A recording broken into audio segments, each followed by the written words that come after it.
it feels like the conversation has become more about data than technology to me. I understand it's technology that allows you to have the data. And it's having that understanding of, okay, if we know what questions the students are asking, how can we be better prepared to support them in the future? Whether you're developing maybe an orientation program around an area where you see that students are struggling, and more institutions are doing this. They're using the data to help them understand the programming and the resources that students need most to be successful. That was Peggy McCready, an AVP for Information Technology at Colorado State University. I've had the honor of working on consulting projects with Peggy for over 15 years at three institutions, Yale, NYU, and most recently, Colorado State. Over the years, we've had lots of great conversations about the role of technology in student success, and this is maybe the best one. We get into how the decentralized structures of colleges and universities leads to digital sprawl and redundant systems that confuse students and silo data. We talk about the need for strategy to prioritize and how it's so critical not just to provide the technology, but to have the communications, the training, and the support. Let's dive in.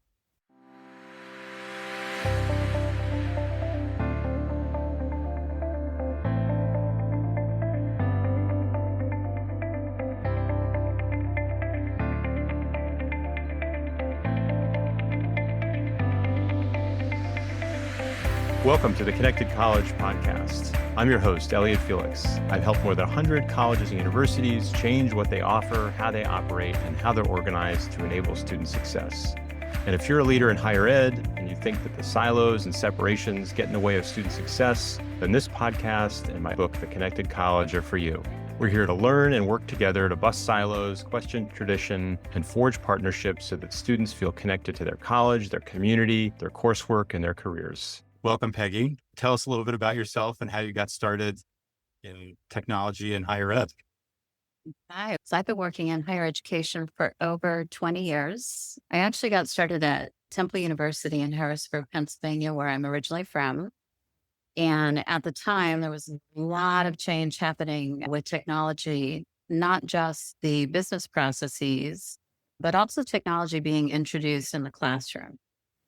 And so I think I was the youngest person on staff. And so therefore I became responsible for all technologies at the branch campus. In terms of my passion and where I was most curious was really watching what was happening with the distance learning or the online education and how students who didn't have a chance to complete their education previously could now all of a sudden participate because of the distance learning factor.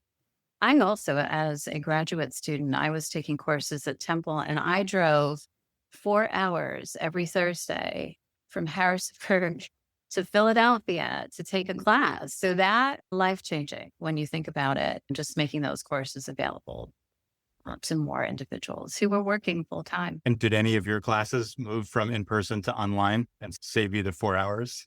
Some of them did, not all. And I eventually moved on to another role at Yale University. And I think the unique thing about me is that I've worked for very different types of institutions over my career and have so all that experience that I bring. Yeah, I know not just Temple and Yale, but also Oxford and Colorado State. Right. So a range of institutions. And it's interesting that the differences might not be what you'd think, where a more resourced university necessarily has better technology or moves Right. faster or whatever it might be. Right.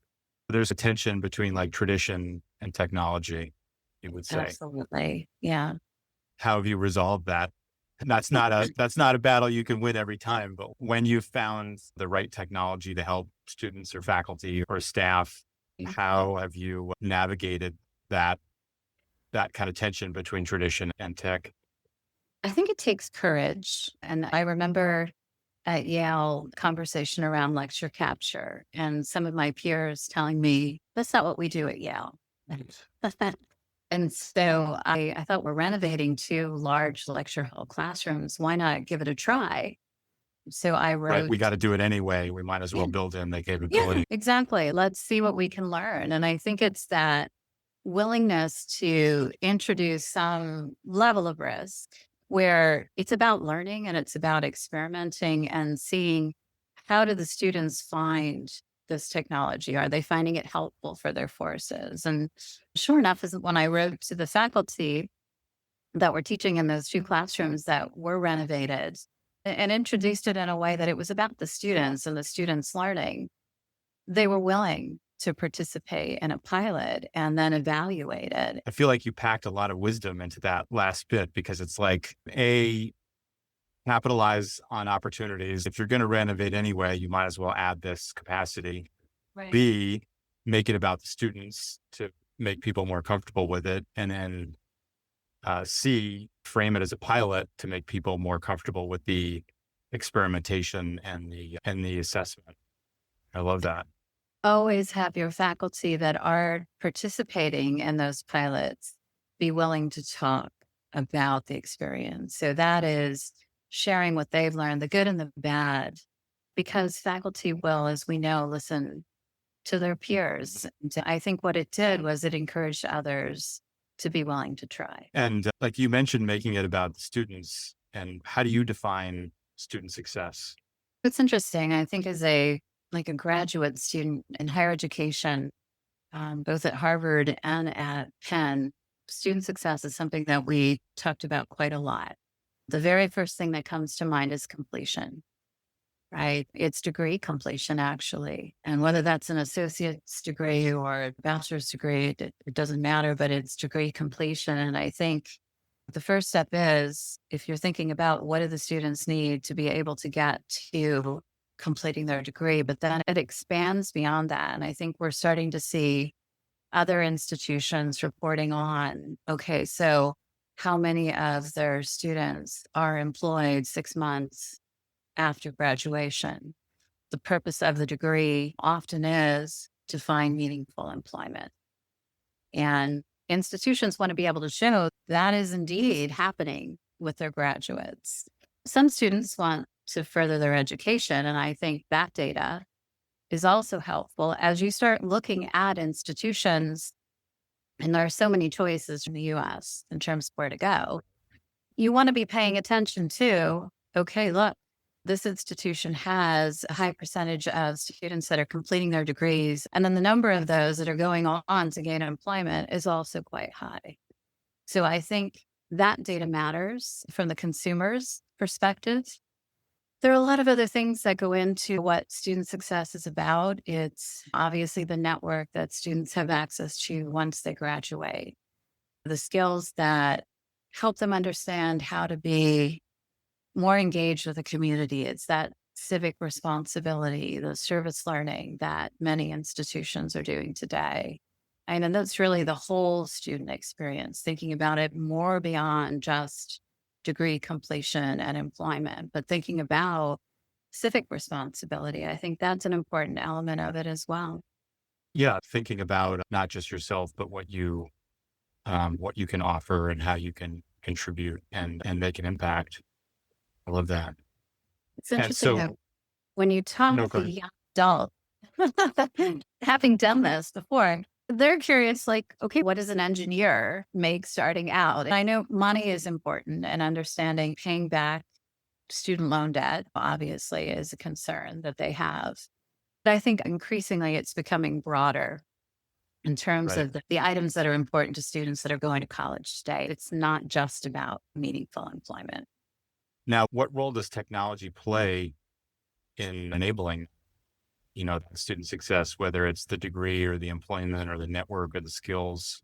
I think it plays a very important role. And I think it can be a barrier if not careful.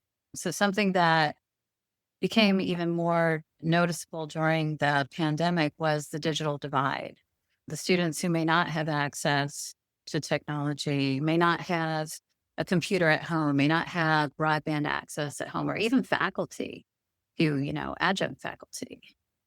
If not careful, technology can be a barrier. And I think that is especially true for institutions that are catering to students in rural areas, maybe first generation and low income students. It certainly has to be something I would hope that institutions are thinking about, making sure that technology isn't the barrier.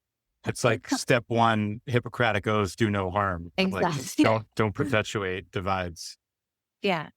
And then beyond that, what's really been interesting to see the last few years is some of the institutions that I've worked for have been large research universities, and they often are very decentralized, and there are all these various places students can go to get help. But the biggest challenge for the students is figuring out where to go. And often they get shuffled around from place to place. And sometimes they get discouraged and they just give up. And I can't say I blame them. And I've seen institutions talking more and more about navigating university resources. And I think there are a lot of various ways, a lot of tools, if you will, that can help support that. One of them is thinking about the information architecture of the institution's website. And I've seen institutions that had multiple student portals, which was not a good place to be. And information architecture may not come to the forefront in conversations around student success. And I think it needs to. And then really understanding what are the tools that you have in your toolbox to help support your students beyond the learning management system. Do you have a student success technology platform? And if so, how do the students understand the difference between what that platform will help them do versus the LMS?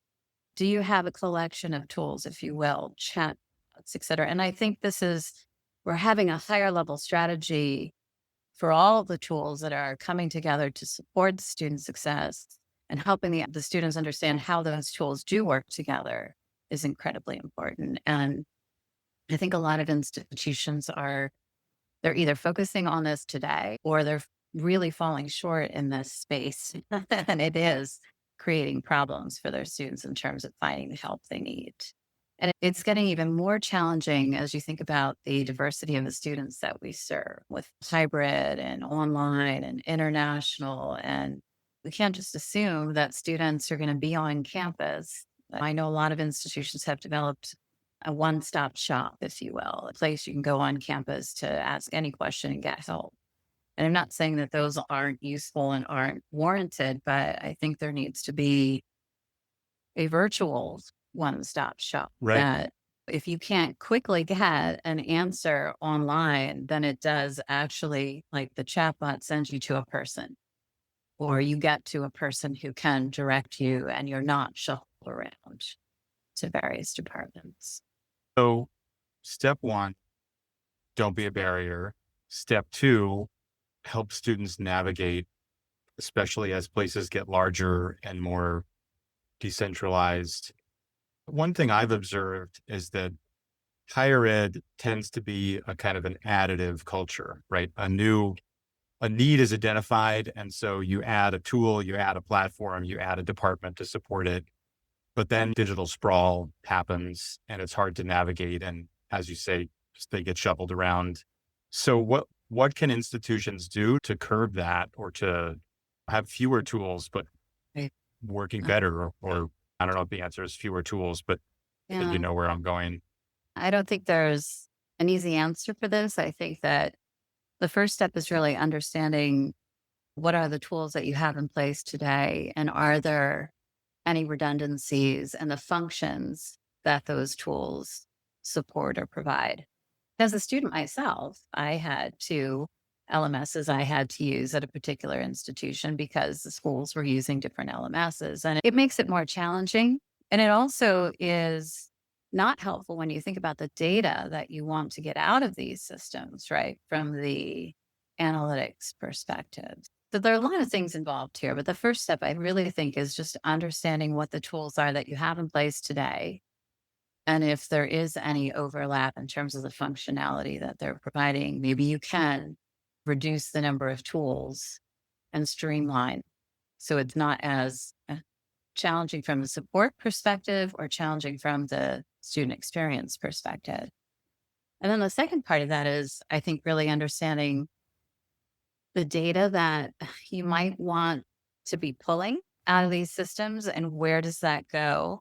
And what type of reports do the faculty need to have at their fingertips?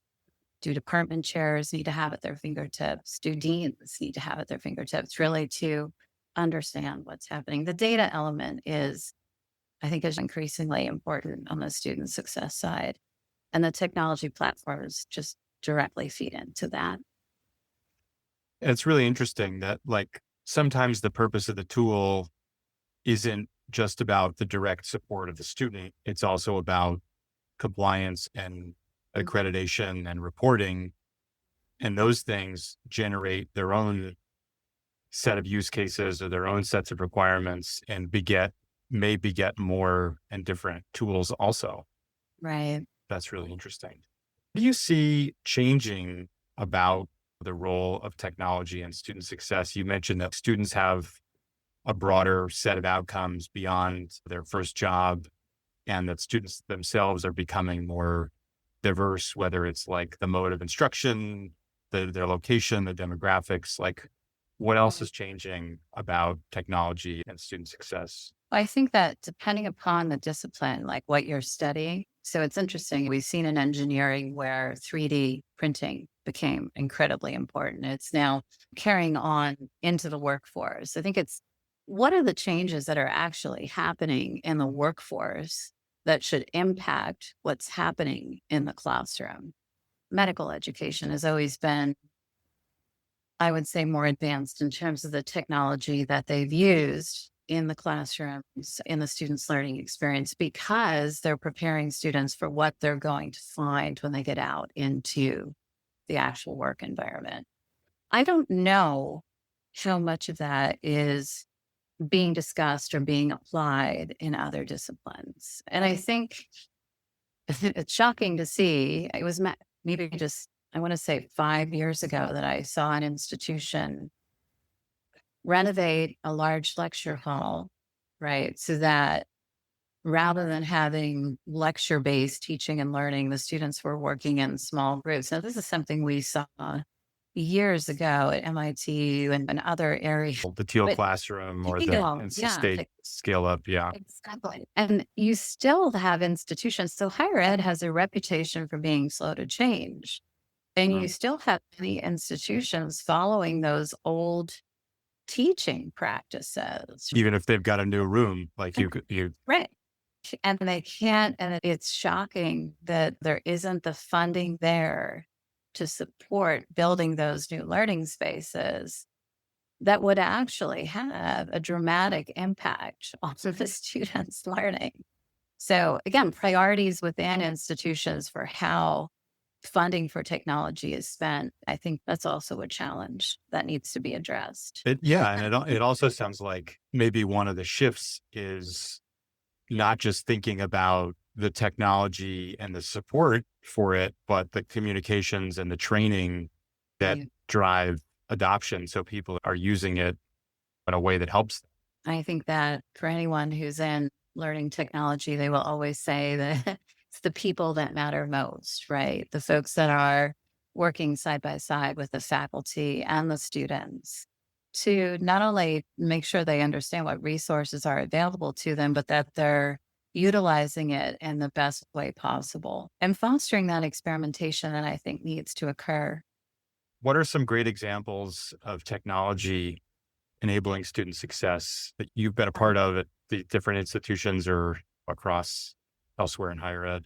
I think that we've touched on quite a few of them. I have been involved in projects where we were thinking about navigating university resources, looking at it holistically from an institution's perspective, and a set of tools that it was information architecture, it was IT service management. So it's understanding what questions are students asking today? What are they asking in terms of help for technology?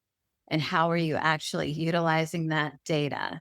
And you mentioned this earlier to get the messaging, the communications, the materials out in advance of them having to ask that question, being proactive in terms of understanding where they're struggling.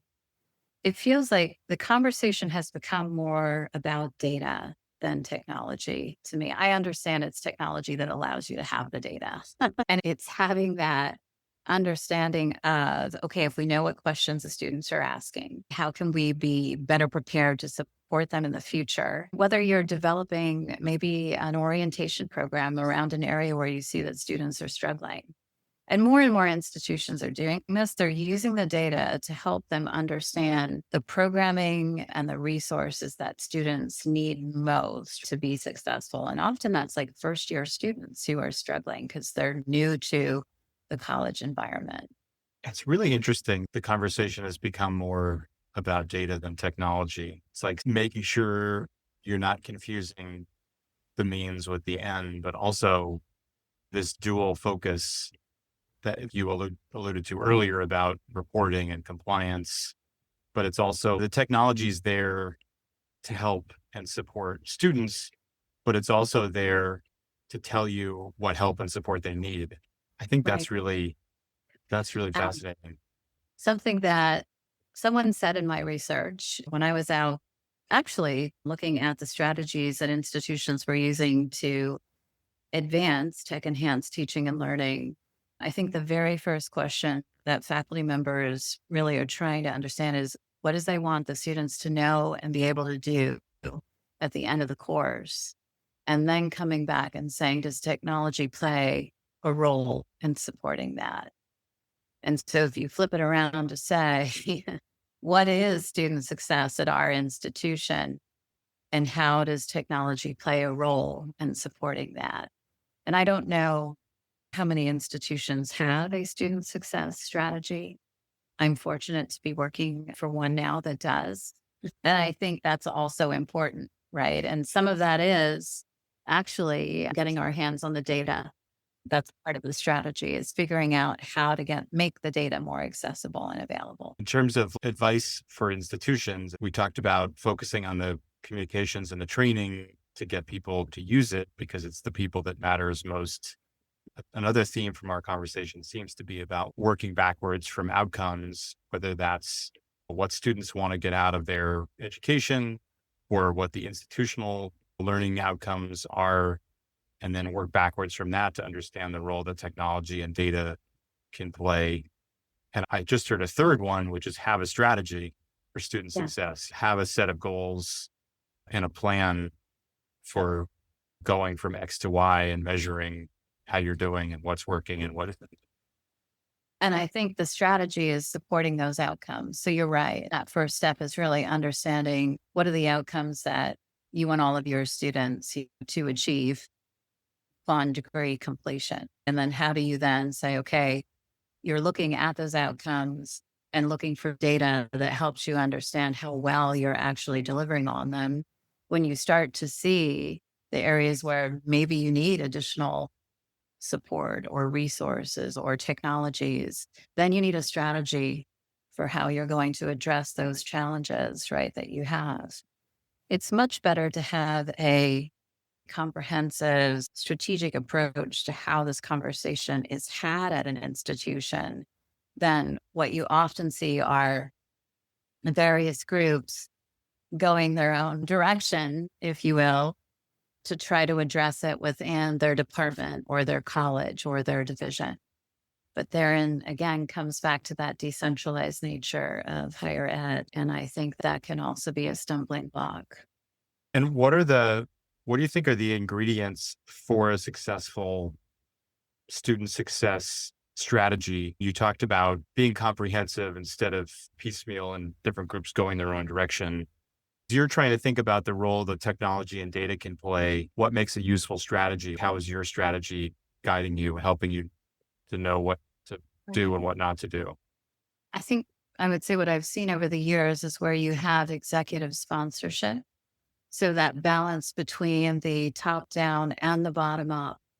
So you have executive sponsors who are very much involved in that strategy and they're removing the obstacles. They're bringing people together from across the institution. They're talking about how this is a top priority for the institution and they're aligning the university's resources to support the work that's happening under student success. So that's important. But that collaboration has to occur. And can't be everyone across the institution, but it has to be a diverse group of people who are bringing different perspectives, different backgrounds that ideally represent many of the key areas in a student's journey, right? You would have people from the technology division there. You'd have people that are thinking about it from a wellness perspective, from the academic, the advising side of it. And so that diversity, right, of perspectives coming together to actually try to address and solve some of these challenges. I think that is also important. And then at the end of the day, it's having goals that can be measured, having and a reasonable number of goals. You see sometimes these strategies at institutions where they have like 25 different things that they want to achieve. And I often wonder, is that doable? Maybe picking your top five or your top 10 and focusing on those and communicating out broadly to the entire university about what's happening and about your progress. So those things matter. And I think if folks start to see that things are changing and that the data is showing that it's working, it comes down to organizational and change management, right? Yeah. I love about your answer is I talked about, or I asked about what makes for an effective strategy. And you answered, I think, in a really telling way, which is it's not just the strategy, right? Right. It's whether you have top down and bottom up buy-in. It's who's Yeah. working on it, that it's a cross-functional group, that you're broadly and frequently communicating your activities and your progress, and that you're doing it with some focus so that you have a reasonable number of goals. I think that's really good. That's really good advice. And when you think about it, that's an awful lot of work, right? So people always underestimate and they get super ambitious with all that they want to do. And that's why I think you need someone that's going to say, reality check. We're going to focus on these are our top three for this year. And once we've made some progress on those, then we'll start working on the others. But it's narrowing the window, if you will, in a way that the group can be successful. That makes a ton of sense.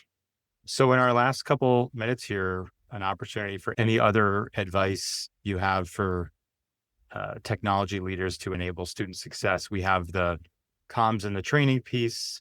We have inventorying what you have. We have working backwards from the outcomes. And we have an effective strategy that guides and focuses the work and the right folks developing and executing it.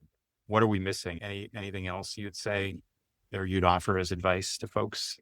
I think that continually assessing what you're doing today, right? That you have to always be assessing what you're doing and if it is making a difference, if it is achieving the results. So you may, beyond having a strategy, you may have practices you're following today. And do they remain what's best for the students? So that ongoing assessment is important. And I think that what I'm starting to see in it, and I've been involved in conversations about IT governance at a number of different institutions. I've seen it work incredibly well at some places, not so well at others. I think that governance plays a really important role because institutions, again, are not going to have the resources or the funding to do everything they want to do. And they have to make some tough decisions about priorities. And even setting aside whether you have a student success strategy, there are going to be things brought forward for decision making, and having a structure and a process in place where those discussions can happen with transparency, with it's a collaborative discussion, and then decisions can be made in terms of priorities for investing in technologies for student success. I think that's also a very important part of this. Yeah, that's a great point, especially if you have limited time, you have limited resources, you have Yeah. to focus, and you need a structure and a process in place to help you focus, which is Right. also part of getting that buy-in you were talking about. Well, Peggy, thanks so much. This is a great conversation about the role of tech in student success, and really appreciate your insights. Thank you for the opportunity. It was a lot of fun. It's good to see you as always. Thanks for listening to the Connected College podcast. Subscribe to my Connected College newsletter at elliottfelix.com for insights and excerpts from my upcoming book, tools you can download, and special offers. You can also find more information about talks I've given, articles I've written, and upcoming events there. And please support the podcast by rating and reviewing it wherever you're listening. Let's create connected colleges where students will succeed.